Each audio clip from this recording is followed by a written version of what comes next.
Revenue education ગુજરાતમાં આપનું સ્વાગત છે. ઉપયોગી માહિતી માટે સબસ્ક્રાઇબ કરો. વિડીયો ગમે તો લાઇક જરૂર કરજો. ચાલો શરૂ કરીએ.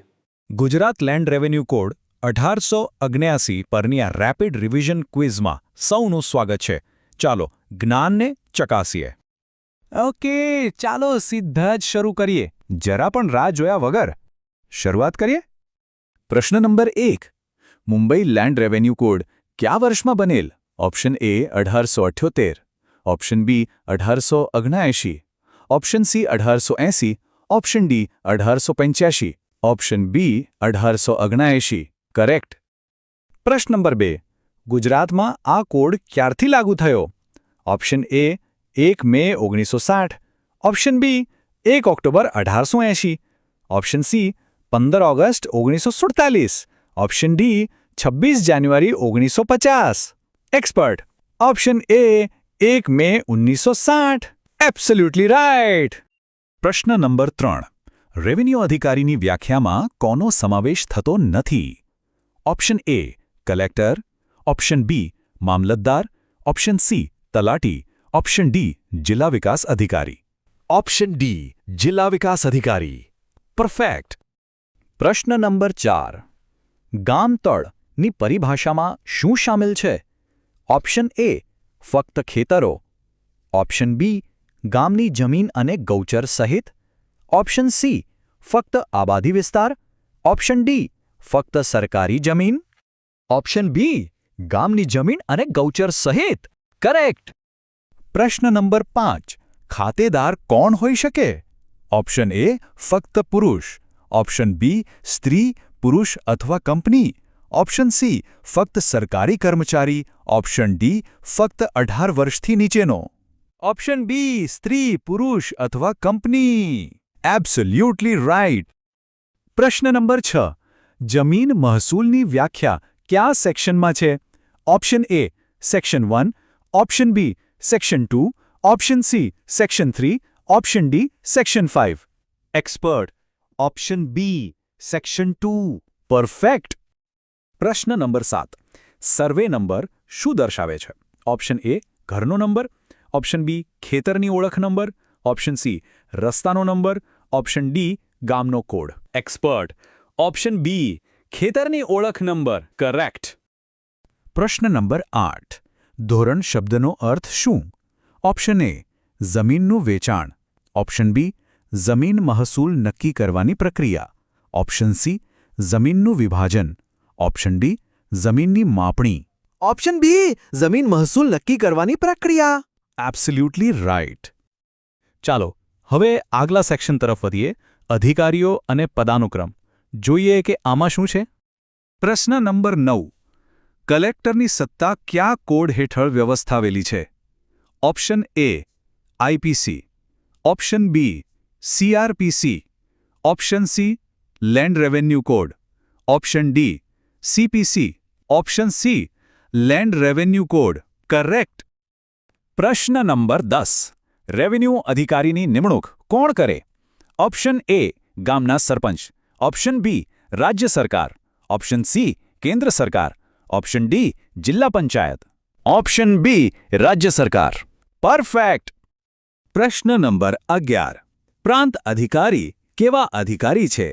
ઓપ્શન એ તહેસીલદાર, ઓપ્શન બી જિલ્લા જજ, ઓપ્શન સી સીઈઓ જિલ્લા પંચાયત, ઓપ્શન ડી પોલીસ અધિક્ષક. Option A tehsildar. Absolutely right. પ્રશ્ન નંબર 12. મામલતદારની કોર્ટ કેટલી દાયરા સુધીની સત્તા ધરાવે છે? ઓપ્શન એ ગ્રામ્ય વિસ્તાર માટે, ઓપ્શન બી મામલતદારી વિસ્તાર માટે, ઓપ્શન સી જિલ્લા વિસ્તાર માટે, ઓપ્શન ડી રાજ્ય વિસ્તાર માટે, ઓપ્શન બી મામલતદારી વિસ્તાર માટે. Correct.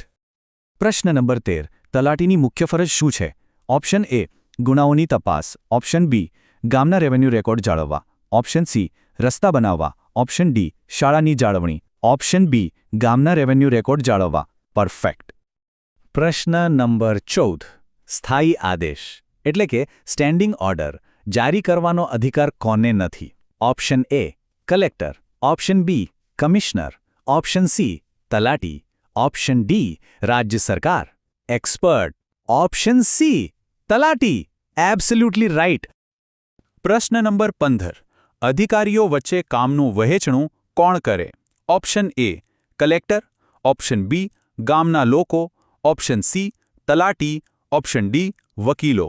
Expert. Option A collector. Correct. પ્રશ્ન નંબર 16. ધોરણ અધિકારીની નિમણૂક કોણ કરે? ઓપ્શન એ ગ્રામ પંચાયત, ઓપ્શન બી રાજ્ય સરકાર, ઓપ્શન સી ગામના સરપંચ, ઓપ્શન ડી જિલ્લા વિકાસ અધિકારી. એક્સપર્ટ. ઓપ્શન બી રાજ્ય સરકાર. પરફેક્ટ. પ્રશ્ન નંબર 17. ધોરણ પ્રસ્તાવનું પ્રકાશન કયા સેક્શન હેઠળ થાય છે? Option A 40, option B 42, option C 45, option D 50. Option C 45. Absolutely right. અને હવે આપણા અંતિમ સેક્શન પર આવી ગયા છીએ, મહેસૂલ પ્રક્રિયા. તો ચાલો અહીં ધ્યાન કેન્દ્રિત કરીએ. શરૂ કરીએ. પ્રશ્ન નંબર 18. ધોરણમાં આક્ષેપ કરવાનો સમય સામાન્ય રીતે કેટલો હોય છે? ઓપ્શન એ 7 દિવસ, ઓપ્શન બી 15 દિવસ, ઓપ્શન સી નોટિફિકેશનમાં જણાવેલ, ઓપ્શન ડી 1 વર્ષ, ઓપ્શન સી નોટિફિકેશનમાં જણાવેલ. કરેક્ટ. પ્રશ્ન નંબર 19. ધોરણની અંતિમ પરવાનગી કોણ આપે છે? Option A collector, option B commissioner, option C રાજ્ય સરકાર, ઓપ્શન ડી મામલતદાર. ઓપ્શન સી રાજ્ય સરકાર. પરફેક્ટ. પ્રશ્ન નંબર 20. જમીન મહેસૂલ કોણ નક્કી કરે છે?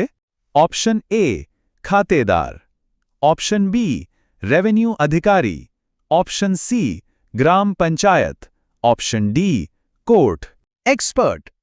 ઓપ્શન બી રેવન્યુ અધિકારી. Absolutely right. પ્રશ્ન નંબર 21. જમીન મહેસૂલની રકમ ક્યાં રજિસ્ટરમાં નોંધાય છે? Option A register 1, option B register 80, option C ધોરણ roll, option D register 100. Option C ધોરણ રોલ. કરેક્ટ. પ્રશ્ન નંબર 22. સંયુક્ત જવાબદારી એટલે કે જોઈન્ટ લાયબિલિટી કયા સેક્શનમાં છે? Option A 50, option B 52, option C 54, option D 60. Expert. Option C 54. Perfect. પ્રશ્ન નંબર 23. જમીન મહેસૂલમાં રાહત એટલે કે રેમિશન કયા કારણોસર મળી શકે છે? ઓપ્શન એ દુષ્કાળ, ઓપ્શન બી ખેડૂતની મૃત્યુ, ઓપ્શન સી જમીન વેચાણ, ઓપ્શન ડી બંને એ અને બી. એક્સપર્ટ. ઓપ્શન એ દુષ્કાળ. Absolutely right. પ્રશ્ન નંબર 24. રાહતની અરજી ક્યાં કરવી? ઓપ્શન એ તલાટી પાસે, ઓપ્શન બી મામલતદાર/કલેક્ટર પાસે, ઓપ્શન સી હાઈકોર્ટમાં, ઓપ્શન ડી પોલીસ સ્ટેશનમાં. એક્સપર્ટ. ઓપ્શન બી મામલતદાર/કલેક્ટર પાસે. કરેક્ટ. અને આવી ગયો છે અંતિમ પ્રશ્ન નંબર 25. મહેસૂલની ચૂકવણીની મુદ્દત સામાન્ય રીતે કેટલી હોય છે? Option A 31 March, option B નિયમિત ધોરણ મુજબ, option C 30 June, option D 31 December. Expert. Option B નિયમિત ધોરણ મુજબ. પરફેક્ટ. અને આ સાથે આપણા 25 પ્રશ્નો પૂરા થયા. ખૂબ સરસ રેપિડ રિવિઝન સેશન રહ્યું. આ સેશનનો મુખ્ય ઉદ્દેશ એ હતો કે કયા મુદ્દાઓ પર વધુ ધ્યાન કેન્દ્રિત કરવું. મહેનત ચાલુ રાખજો. ખૂબ ખૂબ શુભેચ્છાઓ. Thank you for watching the video. For useful and informative content, please subscribe.